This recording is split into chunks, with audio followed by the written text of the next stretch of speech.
All right, looks like we're getting to critical mass of folks joining us here, so give it maybe 30 more seconds and we'll go ahead and get started.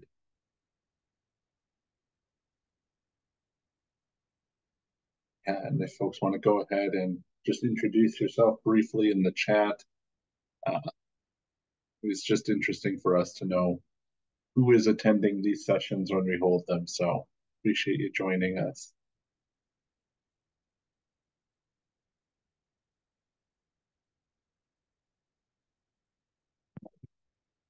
Well, we're at 3 after, and it looks like we've got a pretty good group here, and we're recording as well. So I'm going to go ahead and get started. So welcome everybody to Building Decarbonization 101. My name is Jacob Serfling. I'm the Director of Policy and Projects with the Midwest Building Decarbonization Coalition. We hold this webinar every few months or so, kind of meant to serve as an entry point for folks on the topic of building decarbonization.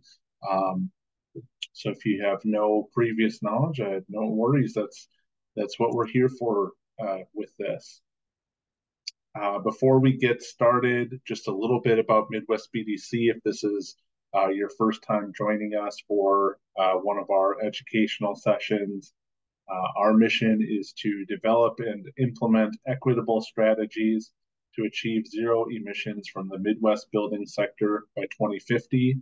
And we have 8 priority states that we primarily work with our members in: Michigan, Minnesota, Illinois, Wisconsin, Ohio, Missouri, Indiana, and Iowa. And certainly we have folks who engage with us from outside of those states as well, and welcome them when they show up to our events. But that's the primary footprint of our work and membership. So yeah, we can get into building decarb 101. And as we get started, I'm going to launch our first uh, poll question here. Just trying to get a temperature of the room, how familiar you all are with the concept of building decarbonization before we get into it. Like I said, this session is primarily aimed at folks who are fairly new to the topic. So if that's you, don't worry about it. That's what we're here for. And if you're somebody who is more engaged with it professionally or on a day-to-day basis, that's great too. And it looks like everybody was able to get on there and answer, so that's great. Go ahead and share the results. It looks like around 2/3 of us attending today are kind of on that. I know some basics or heard of the concept end of the spectrum. Everybody's at least heard the term before.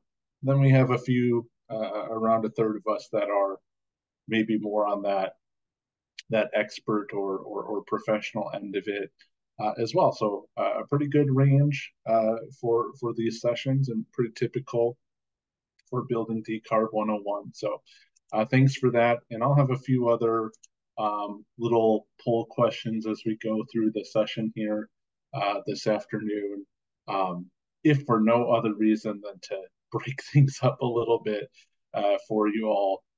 Know how that goes attending some of these Zoom webinars. All right, so we have a little bit of table setting. Sounds like it would be worthwhile with the audience we have today. And I think the first place to start, building decarbonization is a little bit of a mouthful. So I think it makes sense to start with, what do we mean even when we say decarbonization? And, there's different definitions of that word that you could use, but we as a coalition kind of find it most useful to just define it as converting any of those energy using activities that we engage in as humans, from using fossil fuel burning to get that energy, to converting to some sort of clean carbon free source of energy instead. And when we think of energy using activities that are currently carbonized or using fossil fuels to derive that energy, uh, we tend to think of three main buckets of those sources: transportation, so planes, uh, automobiles, trains, trucks, things like that; industrial processes that use fossil fuels for heat, right? So thinking about things like high temperature material refining, steel, things of that nature.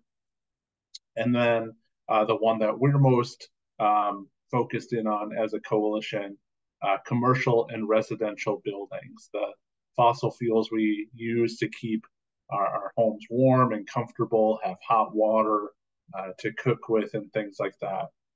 And those three buckets, are all, roughly a third or so of the carbon emissions that we get from fossil fuels in any given year. Some of you, as I went through that definition in those three main buckets, may have been asking, well, where does electricity fit into that picture, right? And we know in some cases that electricity is serving as kind of the middleman for energy derived from fossil fuels.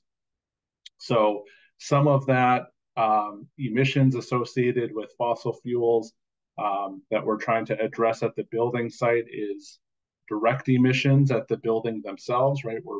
We're burning a fossil fuel in a furnace or a water heater that's right there at the building. But in some cases, there's that middleman of electricity. We know that around 2/3 of US electricity, although that number is coming down, is still derived from fossil fuels, whether that be coal plant, natural gas plant, things of that nature. And only 10% of that electricity is coming from those renewable energy sources like wind, solar, hydroelectricity, and things like that. So in a lot of cases, recognizing that there is still fossil fuel usage associated with even electrified appliances in a building. So recognizing the role that electricity can play as a solution, but also as a middleman for fossil fuel usage in buildings. All right, so I'm going to throw up that second attendee question and just ask what our audience thinks coming into this. What percentage of US CO2 emissions do we think come from those residential and commercial buildings that we said Midwest BDC was focused in on as a coalition in any typical year? And I'm seeing those results come in. If we have folks that are not finding themselves able to hop on and do those poll questions, please let me know in the chat, but it should be showing up for you to answer.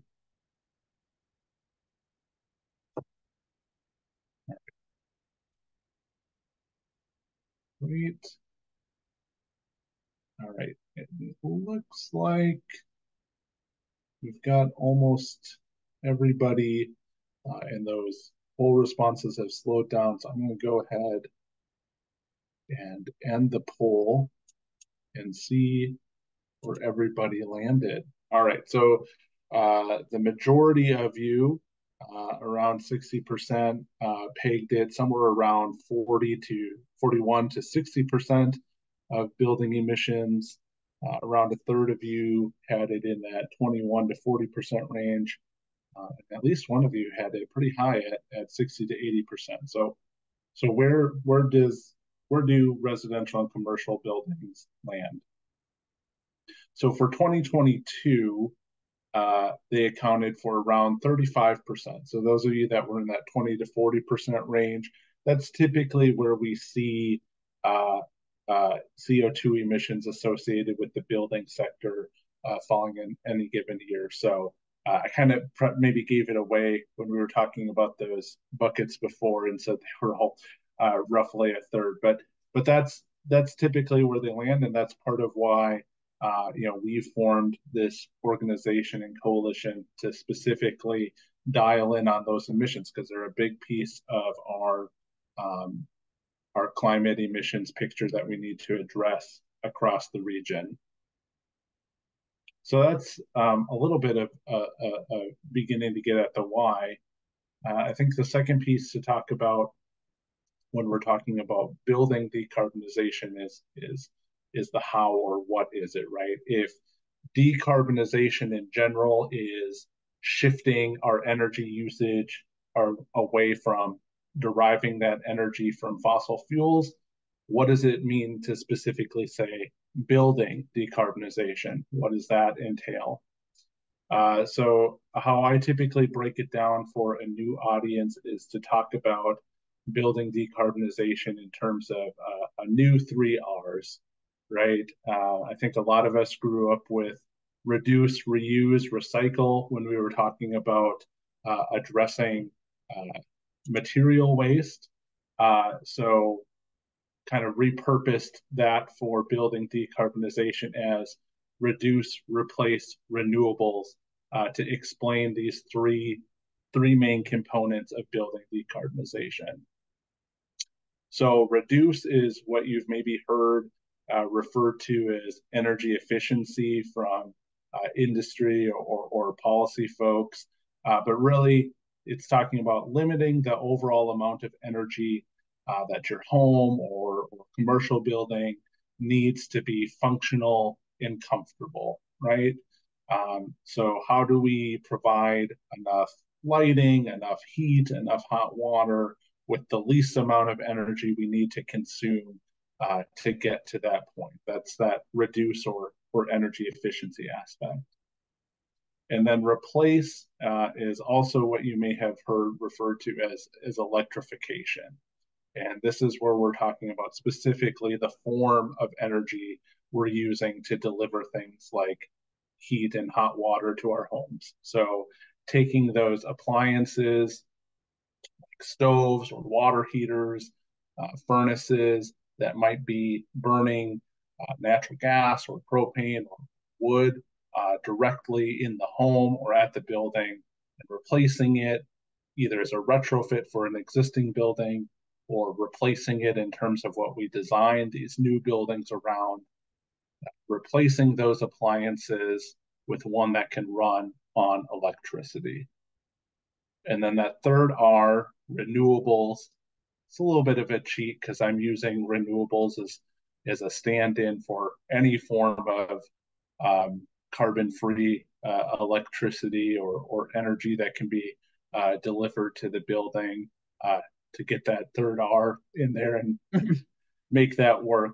But we're talking about supplying those new energy needs from a carbon-free source, typically in the form of clean electricity. So remember when we talked about electricity sometimes serving as the middleman for fossil fuel usage, trying to get away from that, not just having appliances in the buildings that can run on electricity, but making sure that that electricity is also being derived from a source that isn't reliant on fossil fuels.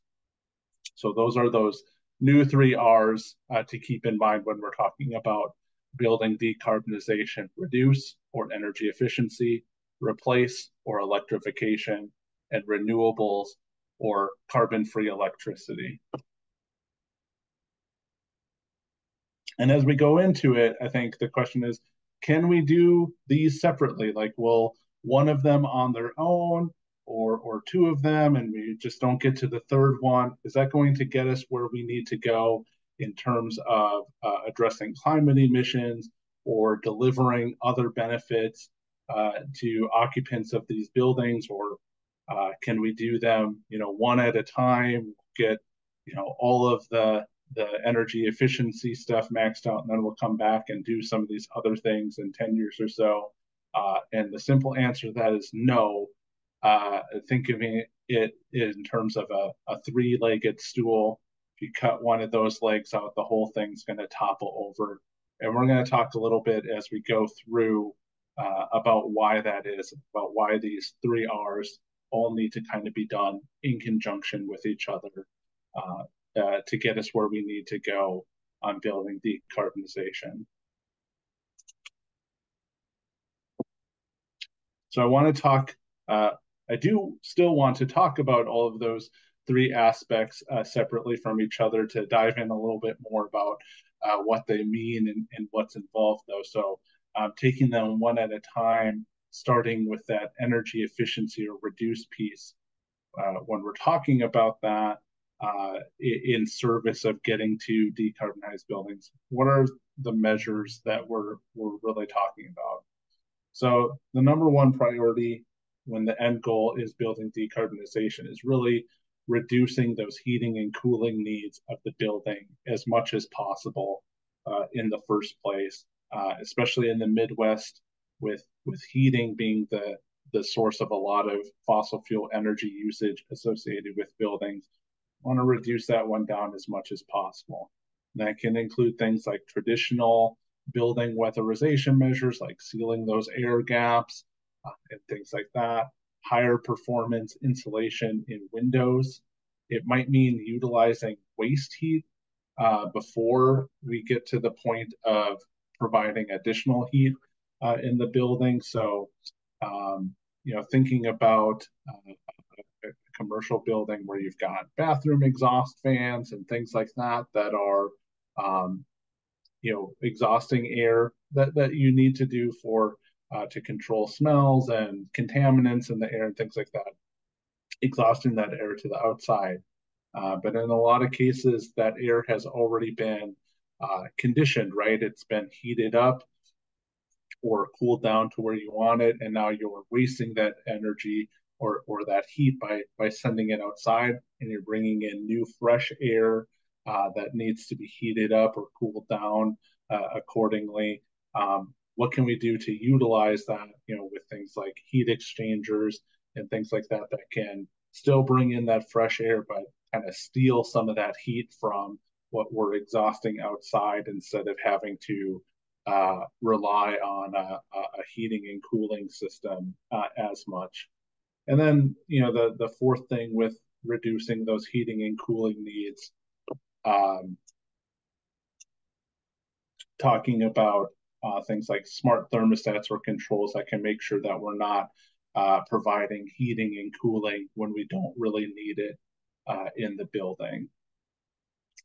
And then the other aspect of that, when we're talking about energy efficiency, is delivering that heating and cooling that we still need with less energy, right? So providing the same level of comfort and consistent temperatures in the building.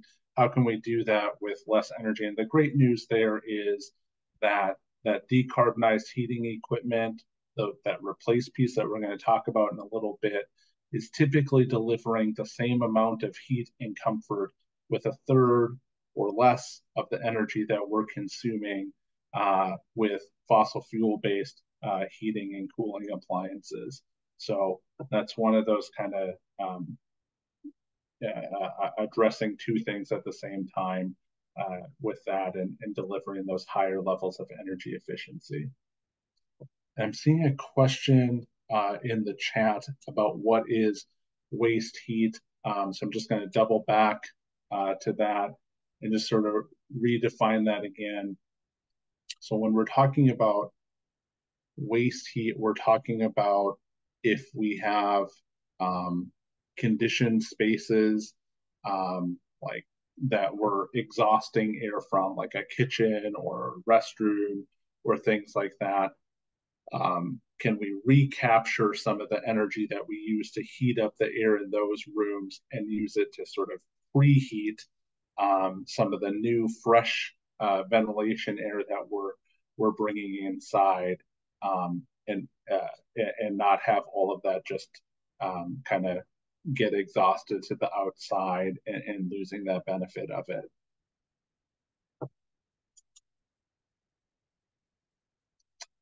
So that's that energy efficiency piece. And I want to talk a little bit, kind of getting back to that analogy of the three-legged stool. Why can't we decarbonize without it? So one, we need to focus a little bit on energy efficiency to limit the demands for new electricity on the grid, right? So as we're putting more and more of those appliances that replace peace to run on electricity, or other non-building related things that are more and more running on electricity, like transportation, uh, we're going to start running up against the limits of how much electricity we can deliver with our current infrastructure. So anything we can do to limit that amount of new demand for electricity is going to be extremely helpful to reaching those decarbonization and climate goals. It can lower the upfront costs for the same impact on emissions and pollution. And this is getting into why this needs to be done in conjunction with that renewables or clean energy piece, right? In a lot of cases, reducing the amount of electricity needed is going to be more cost effective than meeting that same amount of electricity with additional solar panels or wind or things like that at the building. So again, kind of limiting those upfront costs of the work we need to do to get to decarbonized buildings. It can mitigate those negative impacts on utility bills. And that one I think is, fairly straightforward, right? The less energy you consume of any kind is the less energy that you have to pay for. And especially as, we're working in areas where there's concerns about, maybe the rates for natural gas are lower than the rates for electricity in the community where this home is located. So there's concerns about if I do, move ahead with decarbonizing my home, is it going to actually lead to higher bills, even though my energy usage is less or my carbon emissions are less?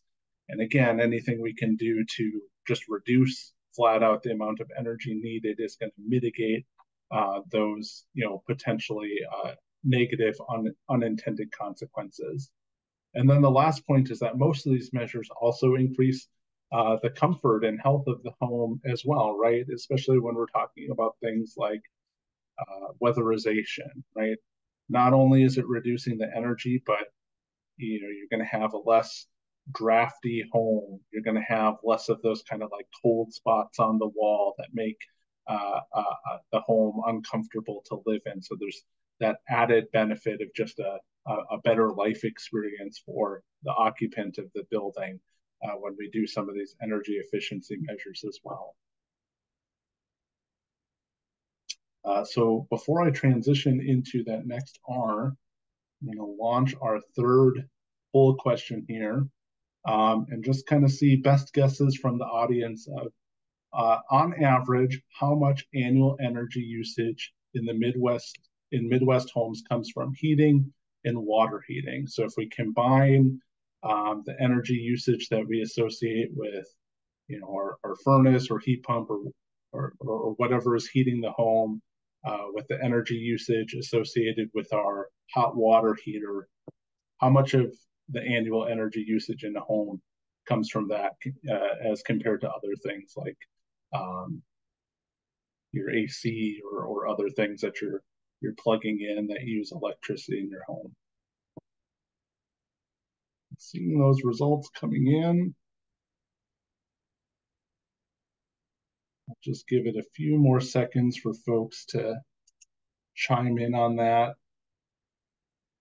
And again, if you're not seeing those polls come up, let me know in the chat. We can make sure that you're able to participate in them.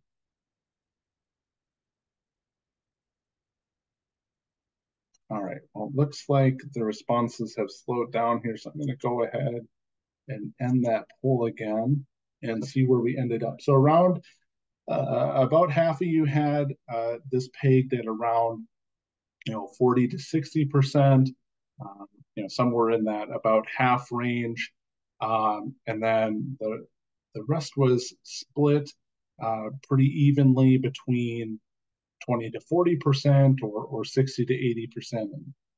One of you had it pegged at somewhere in that 80 to 100% range. So let's see where it actually is. And this is based off of information um, from the 2020 Residential Energy Consumption Survey that the U.S.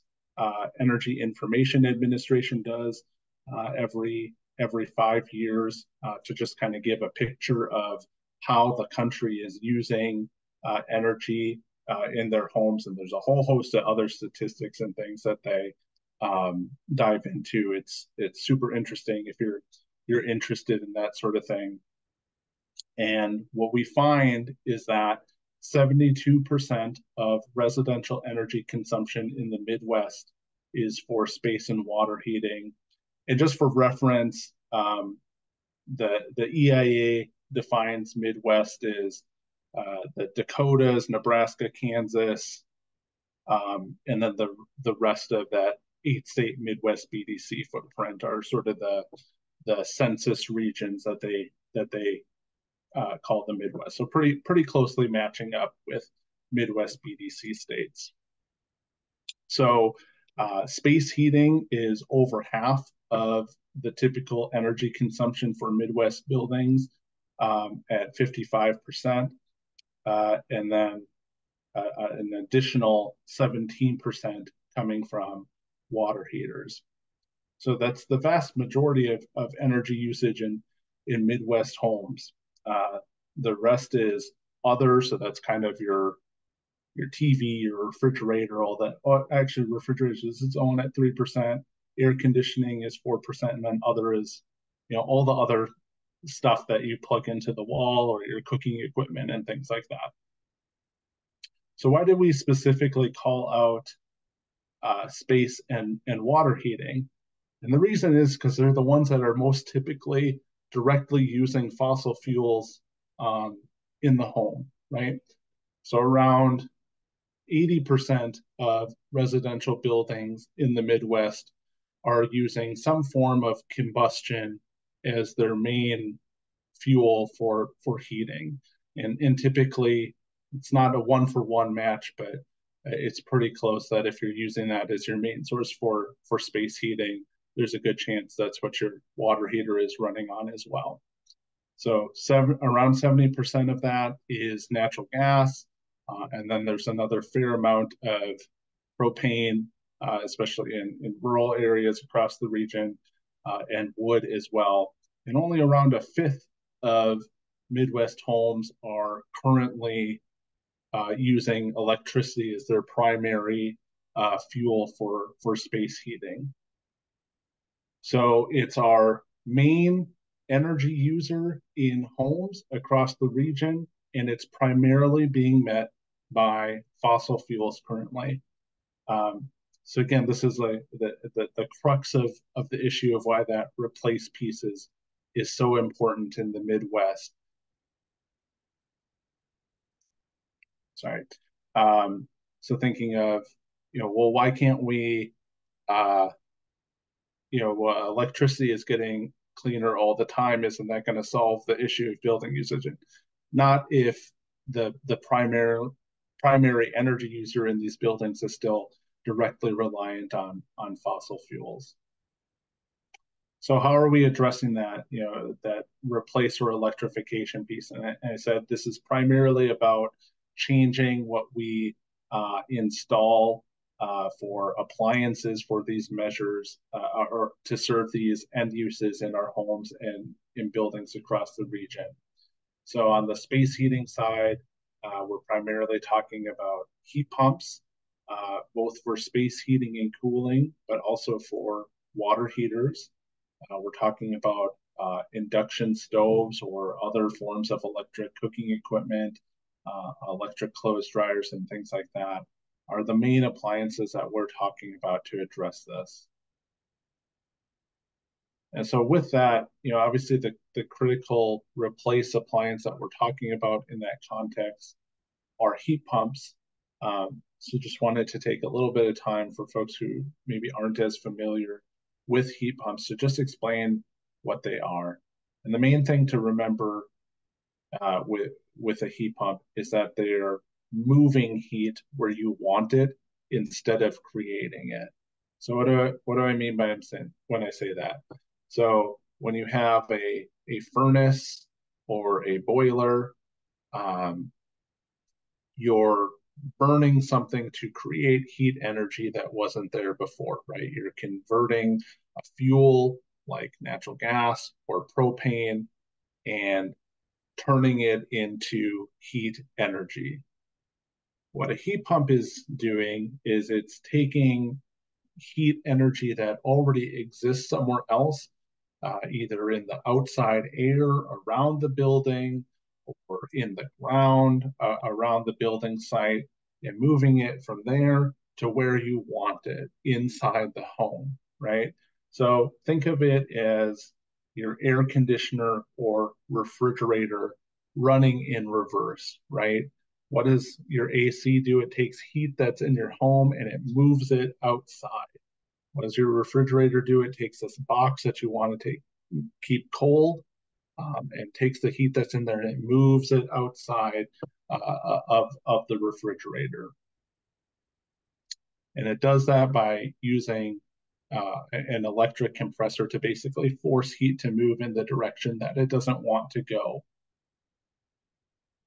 So the most common heat pumps that we see talked about are what you would call an air source heat pump that's pulling that heat from the outside air. But we also have other varieties that can pull heat from that's available underground. That's what we call a ground source, or sometimes we call it a geothermal heat pump. Or we even have heat pumps that can move from, again, some of those other waste heat sources. And in that case, we're talking about larger scale things, like if you had, in your community, a data center or something like that that's generating huge amounts of heat all the time. Can we move that heat to somewhere where it can be useful instead of just rejecting it into the outside air? And I talked during the reduce or efficiency section about these being more efficient as well. And the reason for that is when you're burning a fossil fuel, just because of the laws of physics, you're going to get, somewhere between 9 or 9.5 units of heat for every unit of fuel that you burn. The peak for furnaces or boilers, gas furnaces or boilers, is around 95% efficiency. But when we're using a heat pump, for every unit of electricity that heat pump uses to run that compressor to move heat around, you move 3 or 4, or sometimes with some of these geothermal heat pumps, 4 or 5 units of heat. So they're much more efficient ways to hit the same levels of temperature and comfort inside the home than what we've had in the past with furnaces or boilers or other forms of fossil fuel equipment. And I've been talking about heat pumps in terms of heating space as well, but we also now have heat pump water heaters that are doing a similar concept to heat up a tank of water, right? So instead of having a burner or an electric coil that's heating up that water, we're moving heat that's available in a basement or utility closet or thing like that in to heat up the water as well, and consequently being able to provide that same amount of hot water much more efficiently and with less energy. So that's what that replace or electrification piece is in the context of building decarbonization. Now talking about why it's critical to do this step in conjunction with the other ones. Because we get the question a lot, like, well, shouldn't we wait until all of the electricity is 100% clean before trying to go ahead and do this? First off, because they're more efficient, there's emissions reductions associated just with that. But the other piece is just this stuff lasts a long time when we put it in buildings, right?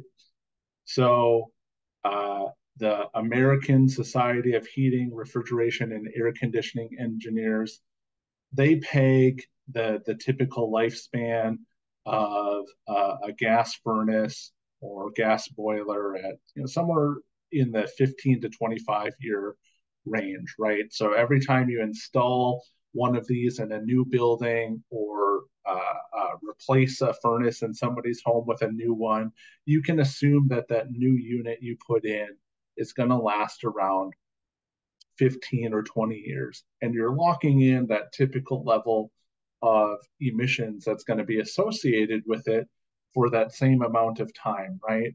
If you put a gas furnace in somebody's home and it's going to be there for 20 years, it doesn't matter how much cleaner the electricity serving the home gets over that 20-year span uh, because the heating system in the building isn't using any of that. And now we're at a point where that's become super critical, right? We know that by 2050, to stave off and mitigate the worst effects of climate change, we need to be hitting net zero emissions. Uh, so many of our states or cities have set 2030 or 2035 targets for emissions reductions. So now we're in 2024. We're well within that window of any new building that goes up with a gas-based heating system, or any home that has an emergency replacement of their heating system and opts to put in another gas furnace or things like that, is actively going to be playing against those climate emissions targets. Maybe in the long term, by 2050, you'd have, we're still in the window where you'd have one more shot at replacing that unit in somebody's home. But then again, we also have to think about,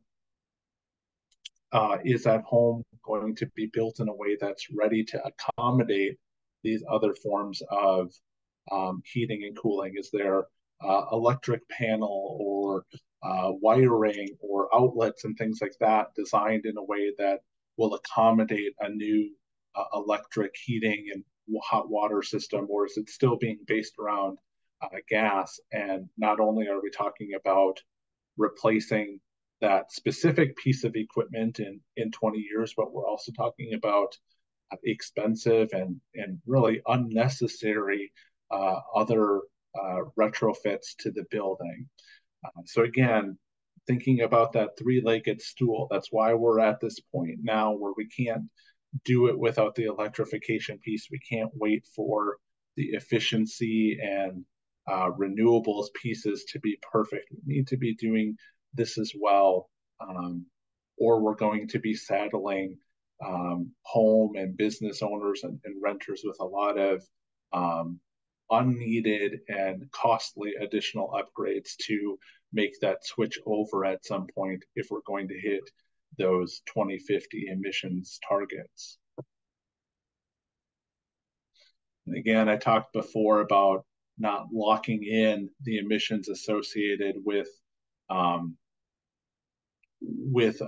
new appliance. So this is based off of the typical annual heating needs of a two-bedroom household in the upper Midwest, and then publicly available data that Xcel Energy in Minnesota had about what they estimated their CO2 emissions associated with the electricity that they were delivering to their customers were. So they tracked their initial benchmark in 2005, and you can see at that time they still had quite a bit of coal and other things on their electric supply.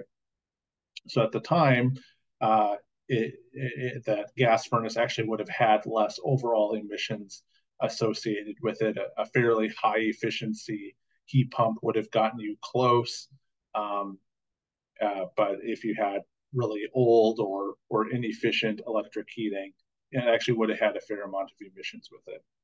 And then they published how they had improved on that over the next 15 years or so. with where they estimated they were in 2019.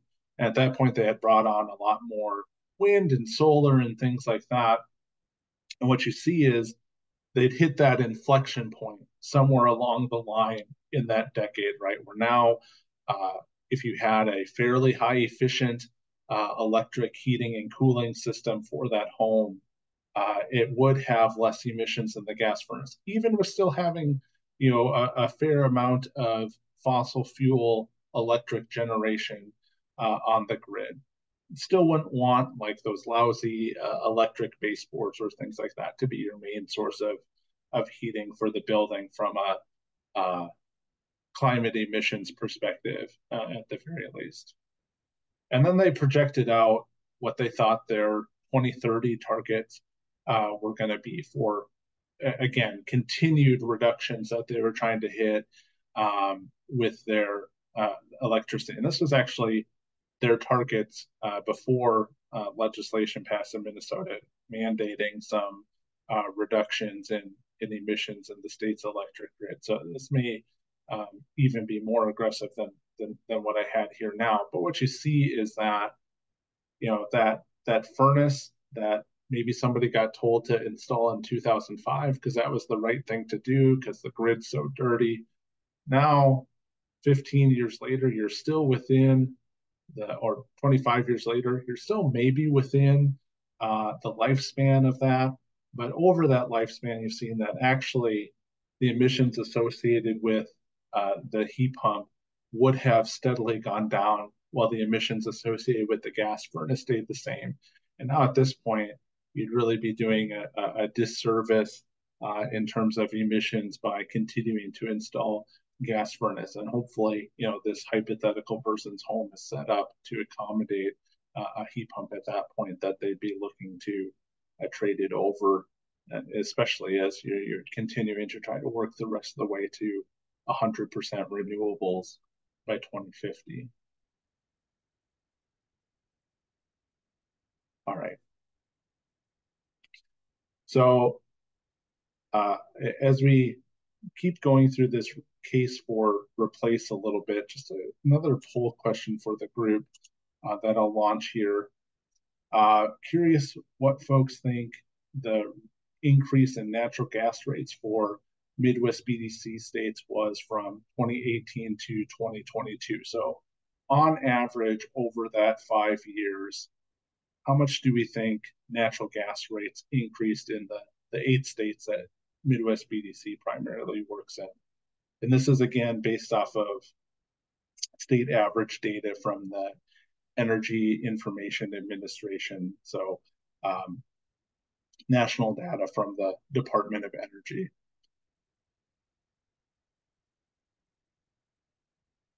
All right, still seeing a few responses come in. I'll give it a few more seconds here to see what folks thought.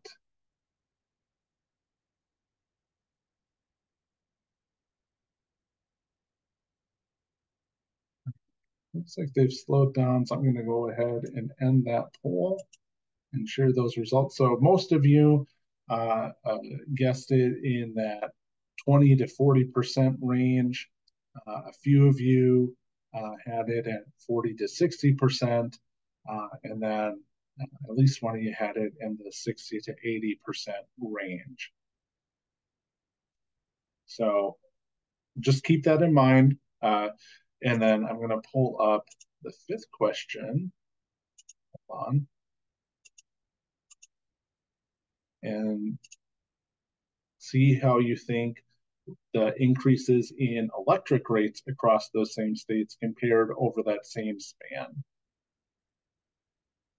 So we asked about natural gas first. Now we're going to ask about electric. How much do we think that went up over that 5-year span?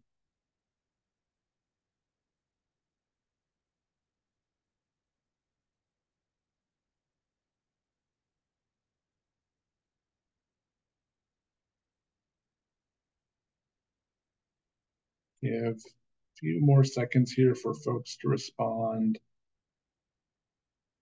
Looks like it's slowing down. All right, so I'm going to go ahead and end there. All right, so mostly had that pegged at a little bit less, it looks like, than natural gas. So the majority this time having it in that 20 to 40% range, and then the rest of you kind of split on if it was in that 0 to 20% or 40 to 60% range. I'm sorry, I can go ahead and share results so you all can see that as well. All right. So you guys were actually pretty spot on the electric. So the average across the region from 2018 to 2022 was around 45% in the year over year gas rates for those states. And in some states, it was quite a bit more. So it was pushing 70% in Illinois. Uh, you all actually overestimated it a little bit on the electric side, where that increase typically was more in the 12% range. So why do I bring this up?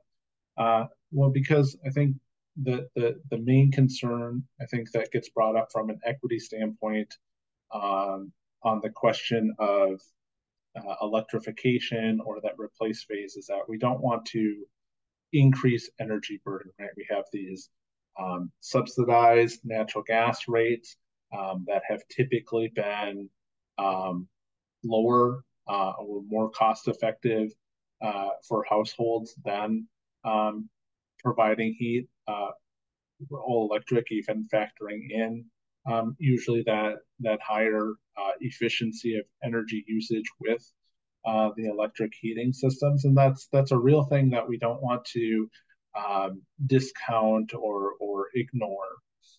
But what we're seeing is that that's changing more and more all the time, right?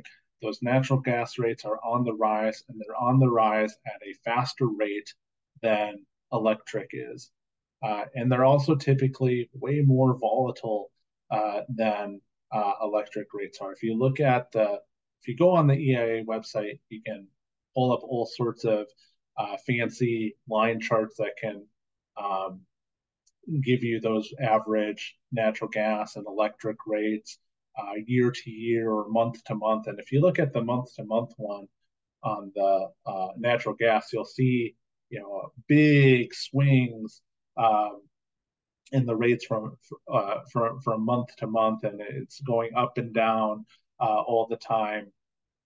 If you look at a similar period of time for the electric, it's going up, but it's kind of at a nice, more agile slope going up slowly over time. It doesn't have those big swings in prices that we know are affecting lower income or more disadvantaged households much more than higher income households. And in fact, estimates are that when we have these huge increases in natural gas rates, that the impact on household energy burden is around 10 times greater for low income households than high income. So there's an equity component to this electrification piece as well. That's maybe not as straightforward as the energy efficiency side, but still very important. And I think it's important to understand why this is happening with natural gas prices and why we can kind of expect it to continue. And a lot of what happened over that 5-year span is that we had these high demand, extreme cold weather events, your polar vortex and things like that, where we knew we had huge amounts of heating demand very suddenly that gas utilities were obligated to meet, which meant that they had to buy large supplies of those fuels very quickly, which is very expensive, and eventually those costs get passed on to consumers in the form of higher rates. And there are also, anytime that they're building new infrastructure to serve additional homes and things like that with natural gas, they're recovering those investments in the rates that they're charging customers as well. So all that to say that we need to anticipate that those natural gas prices are going to continue to rise. They're going to continue to be volatile. Unfortunately, with climate change, we're going to continue to see some of those super extreme cold weather events.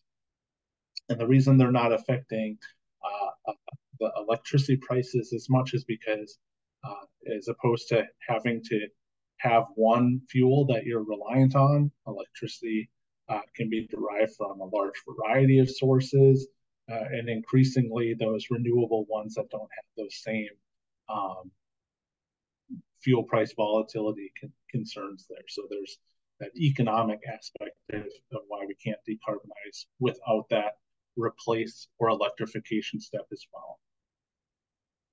And then the other thing to understand is just decarbonization as a health issue as well, especially again when we're talking specifically about that replace electrification component of removing those appliances that are directly burning fossil fuels in homes. We just did a longer training specifically all about the health stuff. I'd encourage you to go check out on our website. I'll put the link to where you can find all of our other training courses as well, because this little snippet isn't going to do the issue justice. But at a high level, we know that we spend around 90% of our time indoors. So the quality of our indoor air has a major impact on health outcomes, especially for more at-risk populations that are spending even more of their time indoors. And we know that gas appliances have a massive negative impact on that indoor air quality. Much higher concentrations of things like NO2 or other pollutants that we're seeing more and more research confirm that that's going to correlate with higher occurrences of asthma symptoms or other illnesses and health conditions, especially in children that live in those homes. So again, even beyond the climate and emissions piece, even if it had zero impact on climate change, it would make a lot of sense to transition our households off of these water heating, and cooking systems that we know are adding those pollutions into our indoor air environment.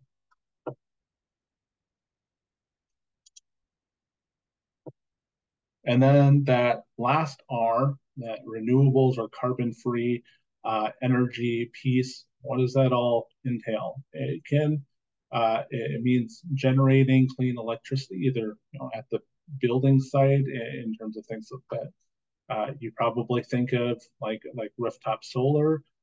It may mean at the community level with community solar projects, or ensuring that the larger utility that you're purchasing that electricity from is producing it by wind and solar or other renewables. Just making sure that the electricity that's coming in is being derived as from a clean source, and again, not serving as that middleman for fossil fuel usage in somebody else's backyard, right? We don't want to just displace these emissions. We want to remove them. It can also entail making sure that we're matching that supply with demand, right? So you always have those bad faith, snarky responses of like, well, it's not always sunny or the wind doesn't always blow. And obviously, we're all well aware of that. So what can we do to match that supply with the demand of when we need it? And that could mean things like battery storage, either in the building itself or on the grid, so we can kind of bank up that extra clean electricity when we have it, and use it when that direct supply of that renewable resource isn't as available.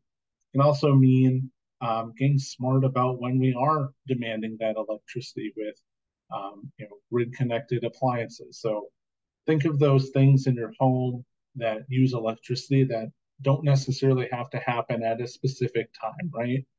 As long as you have a tank full of hot water when you need it, it doesn't really matter when the water in that tank is heated up necessarily, right?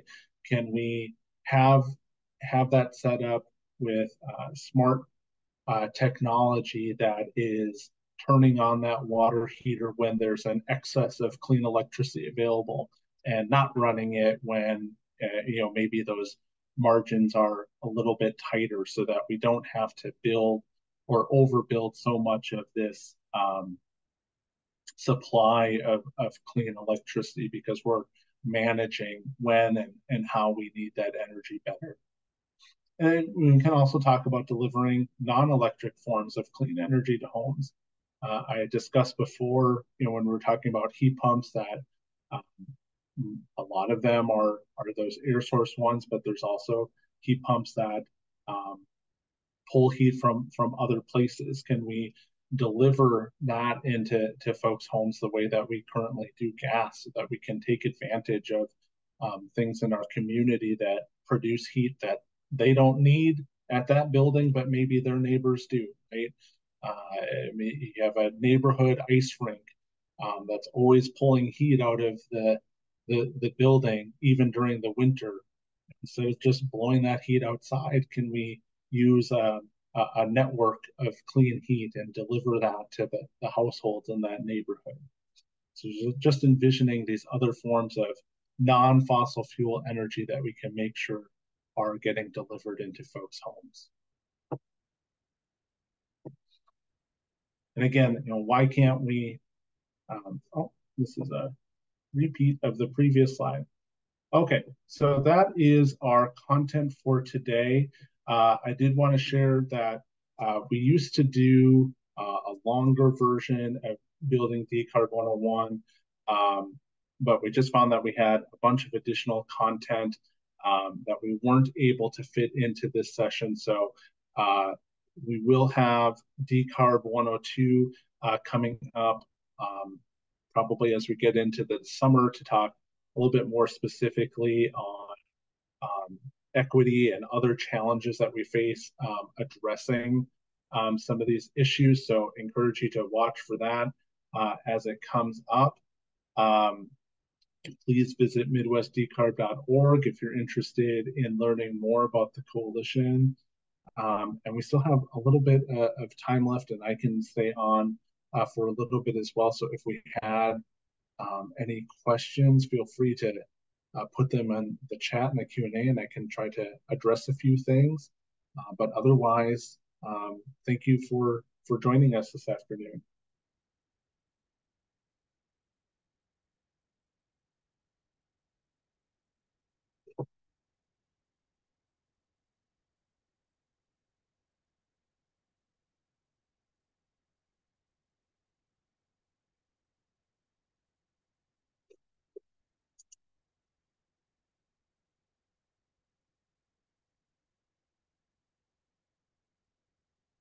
Right. Well, I'm not seeing any, so I'm going to go ahead and end this for us today. But again, thank you everybody for joining us, and we hope to see you around at future Midwest BDC events.